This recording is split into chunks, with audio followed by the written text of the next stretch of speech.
Hello everyone. ABM senior secondary school के online classes में मैं मोहित कुमार यादव स्टडी पॉइंट पर आप सभी का स्वागत करता हूं। तो आज के सेशन में हम बात करने जा रहे हैं एक्सरसाइज 4.1 की। अध्याय 4 शुरू कर चुके हैं हम। एक्सरसाइज 4.1 के कुछ सवाल हम पिछले वीडियो में कर चुके हैं। अगर आपने वो वीडियो नहीं देखे हो तो प्लेलिस्ट में जाकर आप देख सकते हैं। चलिए अब शुरू करते हैं हम क्वेश्चन नंबर 3। दो क्वेश्चन हम पिछले वीडियोज में कर चुके हैं। निम्न रेखिक समीकरणों के युग्मों को आलेखीय विधि से, कौन सी विधि से हल करना है? तो पहली चीज यहाँ पर ध्यान रखनी है, आलेखीय विधि से हल कीजिए। उन बिंदुओं के निर्देशांक भी ज्ञात कीजिए जहां इनके द्वारा निरूपित रेखाएं y अक्ष को काटती हो। तो जो भी हमको रेखाएं प्राप्त होंगी वो y अक्ष पर, जो y अक्ष होता है उस पर किन बिंदुओं पर प्रतिच्छेद कर रही है, अब किन बिंदुओं पर काट रही है, उन बिंदुओं के निर्देशांक भी हमको लिखने होंगे। तो ये दो चीजें हमको करनी है। तो सबसे पहले तो इन दोनों समीकरणों को हल करके हम बिंदु प्राप्त करते हैं। समीकरण को हल करना यानी कि हमको इसको किसी एक चर में बदलना होगा। तो देखिए यहाँ पर जो y है वो माइनस का है, तो इसको प्लस बनाने के लिए पक्षांतरण कर देते हैं सबसे पहले इसका ही। तो समीकरण क्या हो जाएगी? देखिए 2x और इधर बचेगा प्लस का 4, पक्षांतरण होने के बाद इधर हो जाएगा 5y प्लस का। अब 4 का पक्षांतरण करते हैं तो अकेला हो गया 2x बराबर 5y माइनस का 4 हो गया। इधर इस 2 का भी पक्षांतरण कर देते हैं तो ये हमको समीकरण प्राप्त हो जाती है इस प्रकार से 5y माइनस 4 बटा 2। अब देखिए हमको y की वैल्यूज पुट करनी है और x की वैल्यूज निकालेंगे हम। तो देखिए y बराबर सबसे पहले हम यहाँ रख देते हैं 0। y बराबर 0 रखने पर x की क्या वैल्यूज प्राप्त होंगी? तो x बराबर 5 इंटू 0 माइनस 4 बटा में 2। अब यहाँ पर देखिए ये तो 5 से 0 होके 5 और 0 गुणा होके 0 हो जाएगा, तो बचेगा क्या? केवल और केवल माइनस 4 बटा में 2। ये हल होने के बाद हमारे पास में x की वैल्यू आ जाएगी माइनस का 2। अब देखें यहाँ पर, तो अगर मैं 1 रखता हूँ y की जगह तो ये 5 एकम 5 बन जाएगा और 5 में से 4 माइनस होगा तो 1 बचेगा जो कि 2 से विभाजित नहीं होगा। तो अब हम यहाँ पर y की जगह क्या रखते हैं? 2, क्योंकि 1 से तो आंसर नहीं प्राप्त हो रहा है। y बराबर 2 रखने पर क्या मिलता है? तो देखते हैं x बराबर 5 इंटू 2 माइनस 4 बटा में 2। देखिए 5 और 2 गुणा होकर कितना हो गया है? 10 हो गया। माइनस में कितना है? 4, तो ये हो गया माइनस 4 बटा में क्या? 2। देख लो अब यहाँ पर 10 में से 4 जाएगा तो बचेगा 6 और 6 में 2 का भाग लेगा कितना आ जाएगा? 3। तो हमारे पास में ये बिंदु प्राप्त हो जाएंगे। तो यहाँ पर मैं बिंदुओं को लिख देता हूँ, ये हमारा बॉक्स बन जाएगा। यहाँ पर x की वैल्यू, यहाँ पर y की वैल्यू, और ये दो बिंदु हमने प्राप्त करे हैं। तो दो बिंदु क्या है? एक तो है -2 0, तो यहाँ लिख देते हैं हम -2 0 एक बिंदु। दूसरा बिंदु है 3 2, तो यहाँ पर लिख देते हैं हम 3 2। चलिए अब इस वाली समीकरण को हल करते हैं। तो देखिए यहाँ पर y जो है वो प्लस में भी है और अकेला भी है, तो केवल -8 और 2x दोनों को हम क्या करते हैं? पक्षांतरण। तो इधर हमारे पास में एक एक करके पक्षांतरण करते हैं। तो 2x प्लस वाई माइनस 8 का पक्षांतरण करा तो इधर आके हो जाएगा प्लस का 8। अब 2x का पक्षांतरण कर दें तो y बराबर 8 माइनस 2x। इस प्रकार से ये जो है पक्षांतरण हो जाएगा और हमारी समीकरण बन जाएगी। अब x की वैल्यूज रखते हैं हम। तो x बराबर 0 रखने पर तो x की वैल्यू जब 0 रखेंगे तो ये पूरा क्या हो जाएगा? 0 बचेगा क्या? केवल और केवल y बराबर 8। तो इसको थोड़ा सा सॉल्व भी कर देते हैं तो ये हो जाएगा हमारे पास में y का मान 8। अब x की वैल्यू हम रख देते हैं 1, x बराबर 1 रखने पर तो देखिए y बराबर क्या प्राप्त हुआ? 8 माइनस 2 इंटू 1, तो ये हो जाएगा 2 एकम 2 और 8 में से 2 माइनस होकर कितना आ जाएगा? 6। तो बिंदु क्या प्राप्त हुए हैं वो हम यहाँ पर लिख देते हैं। तो देखिए यहाँ पर x बराबर क्या रखा था? 0, मान क्या आया था y का? 8। तो ये एक बिंदु तो हो गया 0 8। दूसरा बिंदु 1 रखने पर 6 प्राप्त हुआ, तो ये मान हो जाएगा 1 6। तो अब इसको हम ग्राफ पर निरूपित करते हैं। तो देखिए यहाँ पर हमने पहले से ही ग्राफ बना रखा है। तो यहाँ पर मैं आपको बता देता हूँ कि कौन कौन से बिंदु हैं। अलग से इंक ले लेते हैं हम, यहाँ पर रेड इंक ले लेते हैं। देखिए पहला बिंदु हमारा क्या आया था, -2 जीरो, तो ये रह गया हमारा -2 जीरो। और दूसरा बिंदु आया था 2 3, तो ये रह गया हमारा 2 3। ये है 2 से x पर 2, y अक्ष पर 3। तो इससे होती हुई रेखा ये जा रही हमारी। फिर दूसरी जो समीकरण है उसका एक बिंदु 0 8 आया है, तो ये रहा 0 x अक्ष पे और y अक्ष पे कितना है 8। ये बिंदु मिला हमको। दूसरा बिंदु आया था 1 6, यानी कि x अक्ष पे तो 1, y अक्ष पे 6। और इन दोनों से होती हुई रेखा हमारे पास में ये जा रही है। ये दोनों ही रेखाएं इस बिंदु पर प्रतिच्छेद कर रही हैं, जिसके निर्देशांक हमारे पास में क्या है, 2 3, और प्रतिच्छेद कर रही हैं। तो अद्वितीय हल इन दोनों समीकरणों का यही होगा, यानी कि इस सवाल का आंसर हमारे पास क्या होगा, हल होगा। इसलिए हल होगा, क्या होगा हल, 2,3। यही निर्देशांक जो है इस पर्टिकुलर सवाल के लिए आंसर होगा। चलिए अब हम चलते हैं अगले क्वेश्चन की तरफ। तो इसी का दूसरा क्वेश्चन हमको दे रखा है 3x + 2y = 12। इसको हम सॉल्व करते हैं। तो देखिए 2y को हम पक्षांतरण कर देते हैं, तो समीकरण क्या बनेगी, 3x = 12, और ये 2y जब पक्षांतरण करेंगे तो पीछे आ जाएगा इसके माइनस में, क्योंकि यहाँ पर है प्लस का। अब इस 3 का भी पक्षांतरण करते हैं। 3 यहाँ पर गुणा में है, तो इस पक्ष में आकर ये चला जाएगा बटे में। तो ये देखिए ये एज इट इज है, और 3 आ गया बटे में। अब हमको यहाँ पर y के मान रखने हैं और x के मान प्राप्त होंगे। तो सबसे पहले हम y = 0 रख देते हैं। y = 0 रखने पर अब देखिए जैसे ही मैं y बराबर यहाँ 0 रखूंगा तो ये पूरा क्या हो जाएगा 0, और 12 जो है 3 से विभाजित हो सकता है। तो देखिए क्या आंसर आएगा, x = 12 - 2 × 0 बटा में क्या आएगा 3। ये तो पूरा हो गया 0, बचा क्या, केवल और केवल 12, बटा में क्या है 3। जब 3 से 12 को काटते हैं तो कितना प्राप्त होता है हमको, 4। तो ये हमारे पास में एक बिंदु आ गया है 4 0। चलिए अब दूसरा बिंदु निकाले। तो देखिए यहाँ पर मैं 4 रख सकता हूँ, सॉरी 6 रख सकता हूँ। 6 दूना कितना होगा 12, और 12 में से 12 माइनस होके 0 हो जाएगा। तो देखिए यहाँ पर हम y की वैल्यू क्या रखते हैं, हम 6 रखने पर, y की वैल्यू 6 रखने पर जब मैं 6 रखता हूँ तो x बराबर क्या प्राप्त होता है, 12 - 2 × 6 बटा में कितना आएगा 3।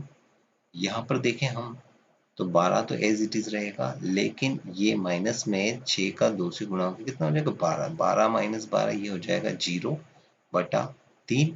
इसका आंसर हमको क्या मिलेगा 0। तो दूसरा बिंदु क्या प्राप्त हो जाएगा 0 6। इन दोनों बिंदुओं को हम इस प्रकार से लिख देते हैं। ये हमारे दोनों बिंदु यहाँ पर हम रख देते हैं कि एक बिंदु हमको 4 0 प्राप्त हुआ है, दूसरा 0 6 प्राप्त हुआ है। अब इस वाली समीकरण को हल करते हैं। 5x - 2y = 4।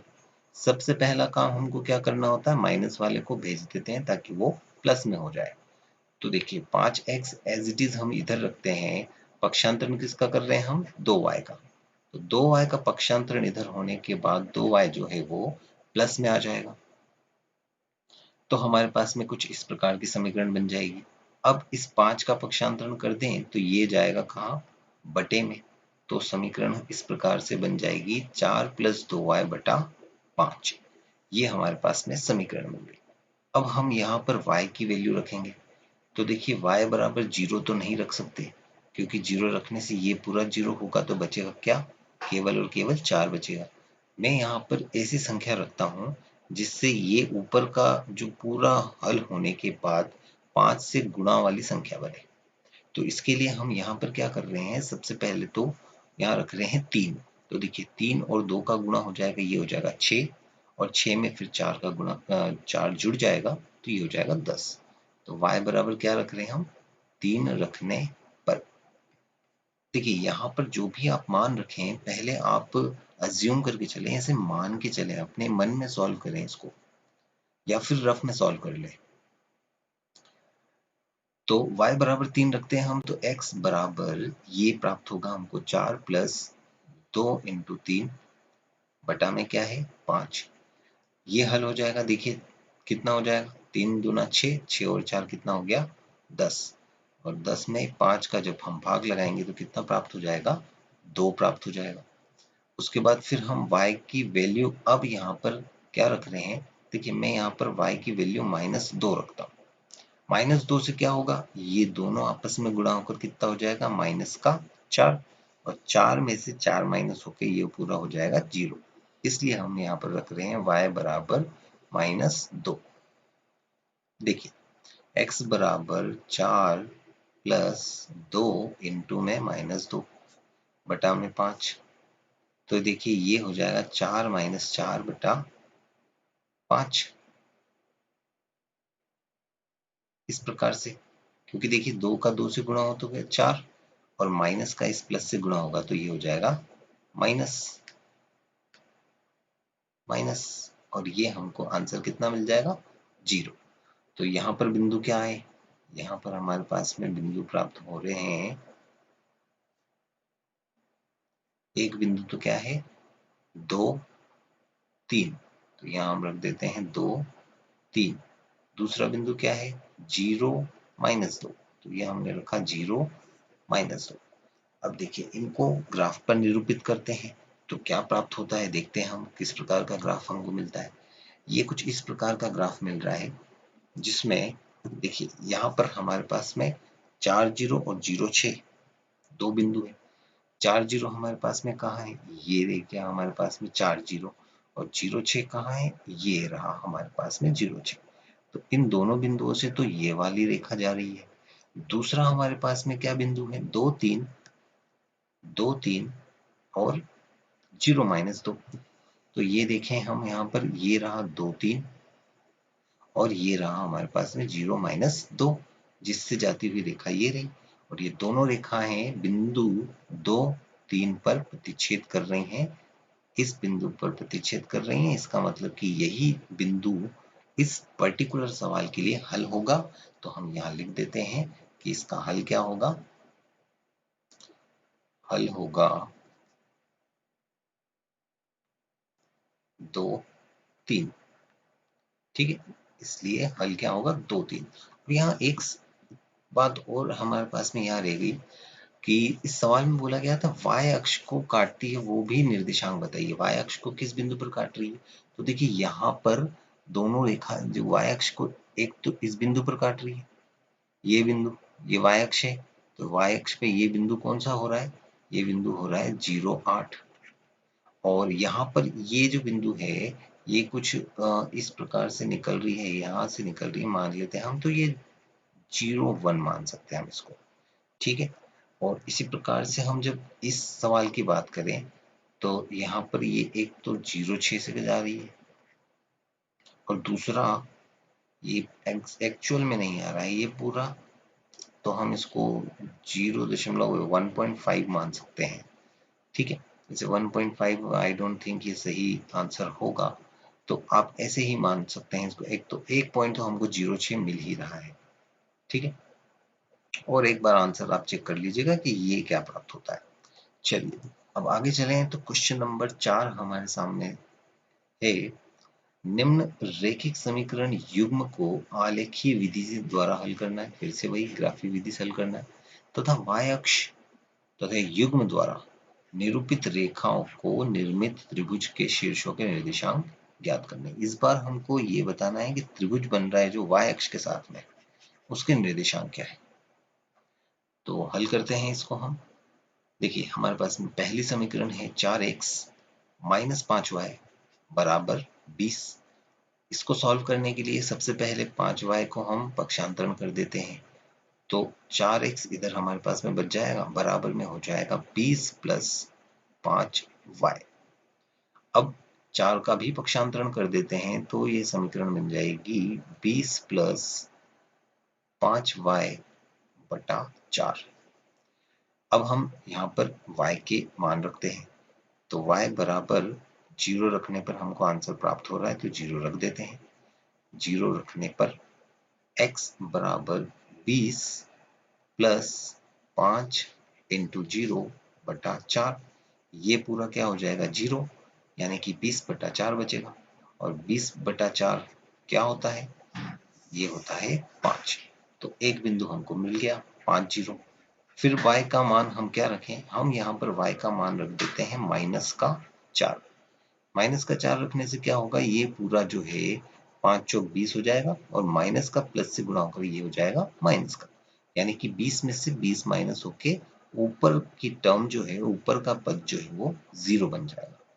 देखते हैं आगे, रखते हैं मान। देखिए x बराबर 20 प्लस 5 इंटू -4 बटा में 4। अब देखें यहाँ पर, तो ये जो है पूरा हो जाएगा 20 माइनस 20/4, जो कि ऊपर हो जाएगा कितना 0। देखिए 5 चौक 20 ही होता है, और प्लस और माइनस का गुणा हो जाएगा माइनस, तो ये हो जाएगा हमारे पास में 0।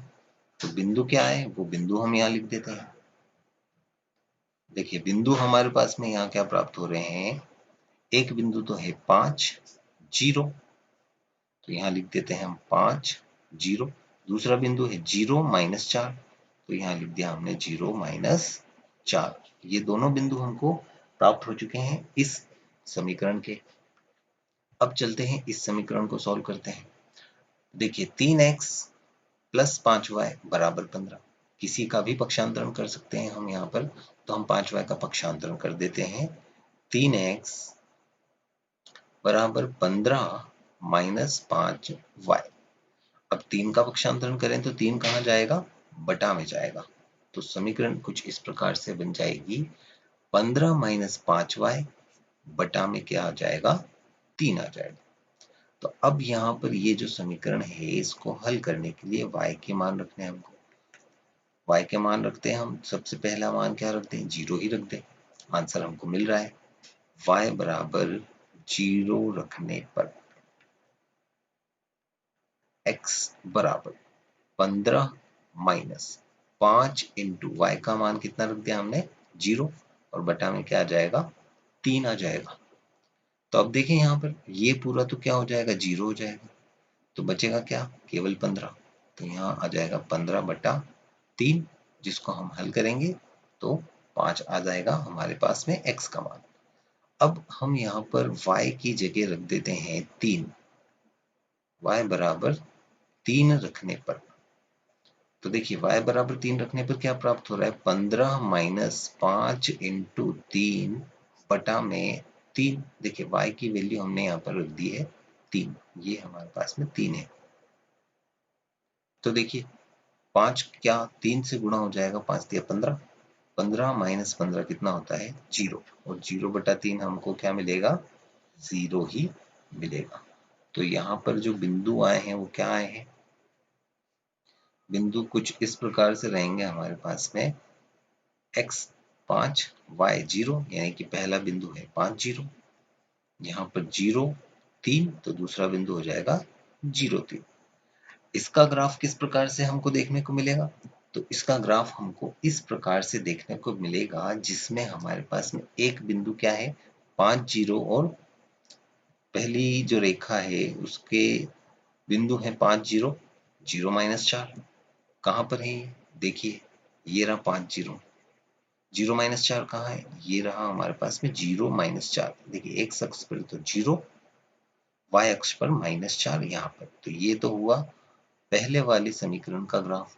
दूसरे वाले समीकरण में हमारे पास में बिंदु है 5 0 और 0 -3।